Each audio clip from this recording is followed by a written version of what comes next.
All is well, all is well, all is well. আমার আহ্বানে সকলকে আসার জন্য আহ্বান।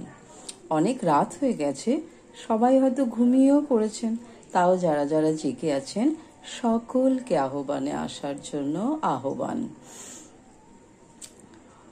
মা লক্ষ্মী দেবী নাকি রান্নাঘর পরিষ্কার না করলে খুব রেগে যান, তাই এই রাতের বেলাও আমার একটু টুকটুক করে রান্নাঘর পরিষ্কার করে রাখছি সকালের ব্যস্ততার জন্য। এটা একটা প্রেস্টিজের ইলেকট্রিক কেটেল, একে আমার খুব ভালো লাগে এবং এত কাজের চটপট যা কিছু মনে করি করব হয়ে যায়। এটা আমি ফ্লিপকার্ট থেকে কিনেছিলাম, এটাও খুব সুন্দর। এটা রুটি বেলার চাকি, তার স্ট্যান্ড, একে সুন্দর করে দাঁড় করিয়ে রাখা।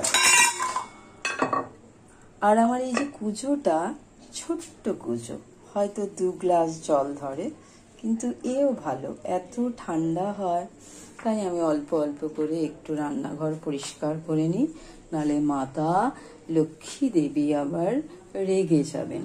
আমার এখানে ছোট্ট পুতুল আছে, মা আর মেয়ে, একেও আমি খুব ভালোবাসি, তাই যার যার এরকম ভালো লাগে তারা আমাকে অবশ্যই জানাবেন। ছোট্ট একটা মুরগি রেখেছি আমার ঘরে, কেন জানি না সকাল হলেই মনে হয় এ হয়তো ডাকবে, কিন্তু ডাকে না, এ নকল। তাই এই আমার ঘর পরিষ্কার করা আস্তে আস্তে হয়ে যাচ্ছে। সকলে ভালো থাকবেন এবং অন্যকে ভালো থাকার সুযোগ করে দেবেন। শুভরাত্রি।